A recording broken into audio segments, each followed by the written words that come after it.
A remarkable transformation is taking place in Ethiopia's highlands. The rolling hills are gradually turning from degraded watersheds back to healthy, productive lands once again. And people's lives have been transformed too.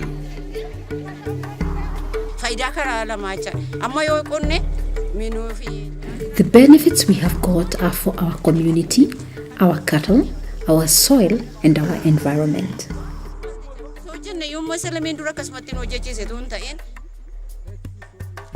Many still think of Ethiopia as a land of famine. But times have changed. This is a country healing her landscapes. A nation whose people are leading themselves to prosperity and onto economic development. Over the last decade, the ambitious Sustainable Land Management Programme has been a key driver of change. And the principles behind the programme are embedded in Ethiopia's new constitution. The farmers and the community who are benefiting from it are giving their own testimony, how that is also supporting the environment and how that is also supporting their household income. The strategy of using sustainable land management to eradicate poverty has been very effective. Planning starts from communities who share a common interest in their own micro-watersheds. Experts support them with options and know-how. So the planning is both ways. Framework planning is developed by the region, by the top government, but otherwise the final plan endorsement is coming from the bottom. At the end of the day, it's the communities who decide and implement the solutions of their choice. Let's now look at how the people are transforming their land. From Oromia and SNNPR in the south, to Gambela, Benishangul Gumuz, and onto Amhara and Tigray in the north. In Amhara, Lake Tana is the source of the Blue Nile. But it is under threat by sediment washed down from its heavily populated watershed. Erosion from overgrazed lands is one cause. Girmau Tizazu explains a new livestock management system that improves the pastures in Amhara, just as in other regions. The grass you see growing is the result of our work. We now cut and carry the bundles to our animals. No longer are the cattle allowed to roam freely. Fed at home, they produce more milk, and the grasslands get the chance to recover. Teji Galau appreciates how the environment is improving. It used to be exposed to erosion, but now has become fertile like a flower.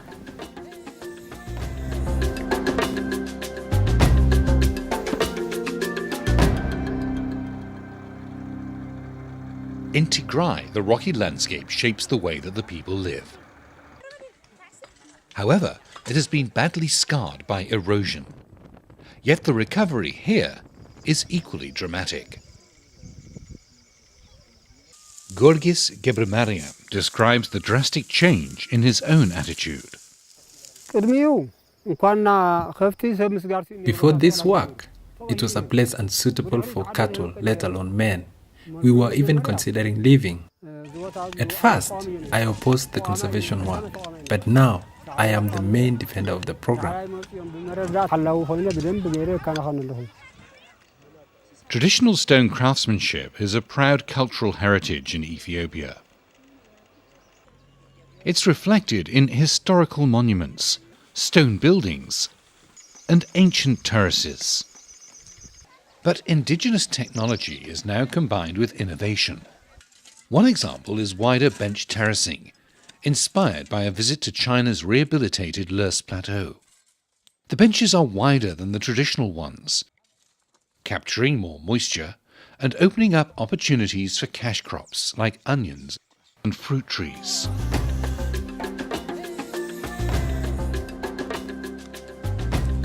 Oromia is known as the land of forests, but deforestation and soil erosion have threatened even the food-producing areas. Now there's better news. In degraded areas, communities use conservation measures such as earth bunds, with grass planted to stabilize them. Trenches above the bunds capture water, which sinks into the soil. And community-based forest management has preserved the remaining indigenous woodlands and stimulated natural regeneration. Together, these conservation measures have opened up new livelihood opportunities. Mezgebu Tadessa is among those who found new income sources that their ancestors could not have dreamed of. An expert came to me and suggested fish farming, and that is what I have done. Fish add protein to the diet and cash to the pocket too. Conservation measures have allowed farming to become more diversified, more resilient to risks from climate change and other shocks.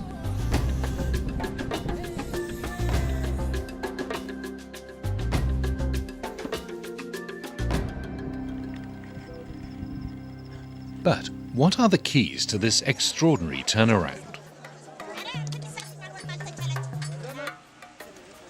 First, enduring commitment at the highest level, addressing degradation and managing land sustainably is allocated top priority. The program spans all administrative levels, from the very top down to the lowest administrative level, the village or kabele. በዛው መልኩ ደግሞ የግብረ መልስ አሰጣጥ ስርዓት አለን ይሄ ፊድባክ የምንለው ማለት ነው If we have one Kebele that has good experience to share, we take the feedback, compile it, send it to all other districts and Kebeles. The information reaches about 3,000 Kebeles in Bahir Dar within just 2 or 3 days. In addition, the government and development partners are united in their support for the program and its approach. Second, it's demand-driven, embracing everyone, men and women, the young and the old. Communities plan their own micro-watersheds. Simultaneously, the government launched a program of land certification, which gives farmers increased security and an incentive to invest in conservation.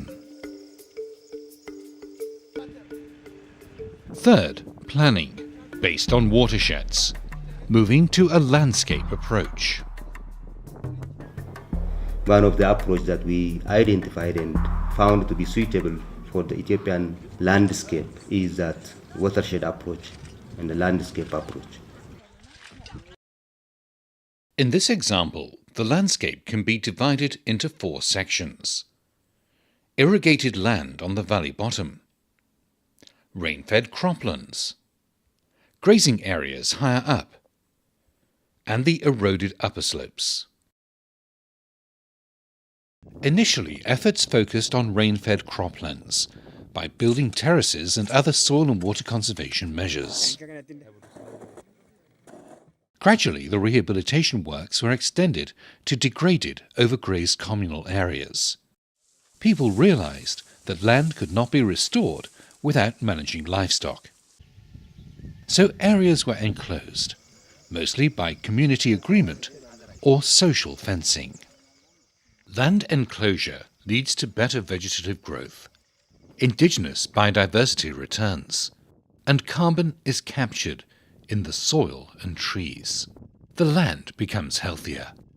In turn, the improved vegetation can be cut and carried to feed the livestock. This helps in producing more milk and fattening cattle. Farmers then have more productive livestock, reducing the need for free grazing.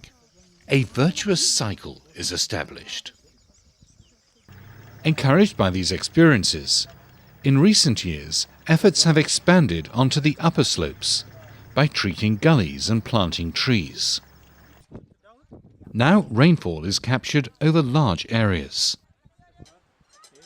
and the level of water in wells is rising. Seasonal rivers have begun to flow all year too, opening opportunities for irrigation and diversification of crops.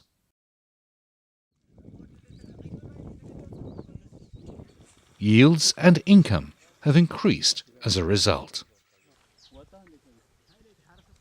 The farmers used to produce only 8 quintals of grain per hectare before, but now they can produce from 20 to 32 quintals.